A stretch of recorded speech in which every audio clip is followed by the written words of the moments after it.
Hello.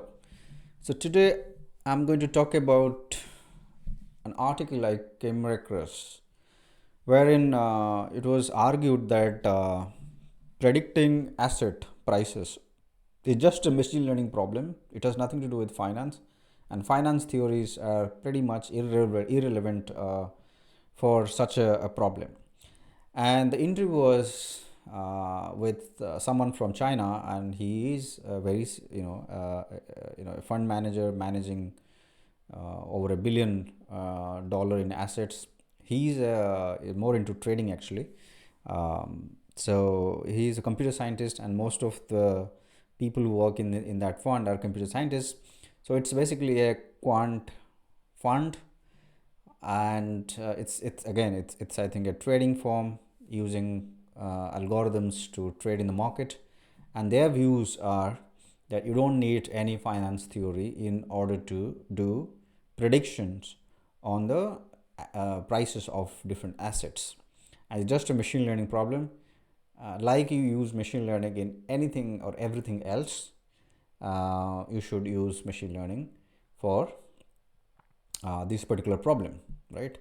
Well, as a quant analyst myself, this is a bit of a challenge actually, a bit of a contrarian view from what I have been taught from the university days, but what's I'm currently working on also, which is that you almost always refer to the economic theories while building models. You can't build models just purely based on data and doing cross validation, and as long as the model does really good in your test data or validation data set, okay, it's a good enough model, and the model has to comply with some standard economic theories. And there are first principles in the field of finance and economics, financial economics, and if there is a violation of that, sooner or later the model will fail to deliver. Well, some people are challenging on that. Well, there have been examples when many scientists actually challenged that, many mathematicians challenged that, and they went ahead with building models the way they build models in scientific world, and they have failed miserably actually.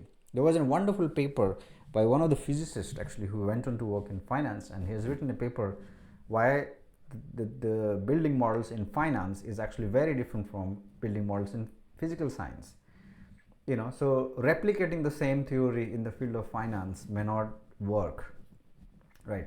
But this gentleman from China, who is managing, which is the fund manager, a quant fund manager, and heading the quant team, has challenged this. He's saying that it's just a machine learning problem, and you do not have to refer to economic theories in order to build models to predict asset prices. Okay, it's difficult to opine on this because simple thing is that even when you refer to the economic theories, things go wrong, right? The models built before 2008 financial crisis were based on sound economic theories, but they did not do well. 2008 happened, and many things were proven wrong.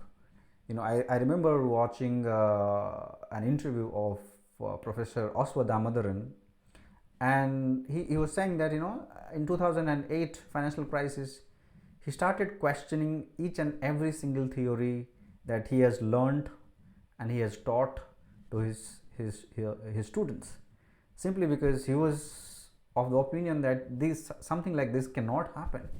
He was telling that stock prices went to become negative, and he was like, okay, can that even happen? The economics theories said no, but that really did happen. So a number of first principle theories were proven wrong in 2008, right? So even when we comply with the economic theories and the academic literature, things go wrong sometimes, right? So it's a debate, and if you know trading funds anyway use their own money or money for high net worth individuals, so if something goes wrong, then I think it won't matter to the society. But if you're working in banking and insurance, where you have trust from wide section of the society, people who are not necessarily very rich or wealthy, even the middle class people putting trust on you as a banker or as an insurer, there you have to comply with the academic research, the scientific research done over these years, right?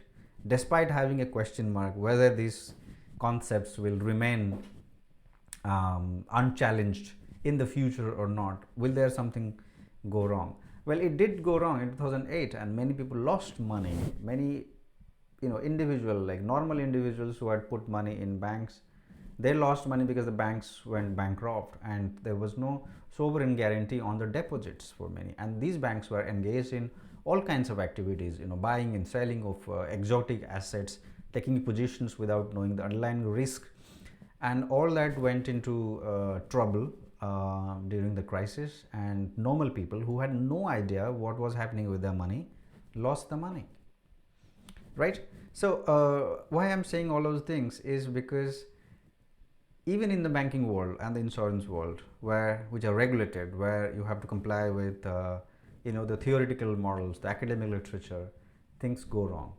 So if a trading firm is challenging that okay, you just do hell with the academic theories, just use some scientific way of predicting the behavior, like you use machine learning or statistical model in other areas, whether it's scientific fields or in more industrial applications.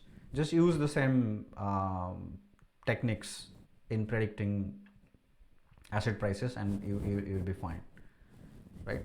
It's a contrarian view, but my own perspective is that if you're dealing with public money, then you cannot afford to have that sort of a view on things.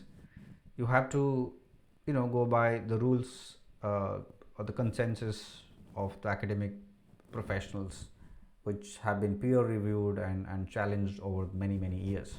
You can't just say everything is bullshit and it's just a mechanical prediction. That doesn't work. But if you work in a trading firm, that's your own money or the company's money, or the people who are lend the money, they're willing, they're okay with your views, then why not? I was reading a paper by asset management firm. Even they are the one who are referring to academic literature, citing academic literature. But you are entitled to have your own views. Anyway, thanks.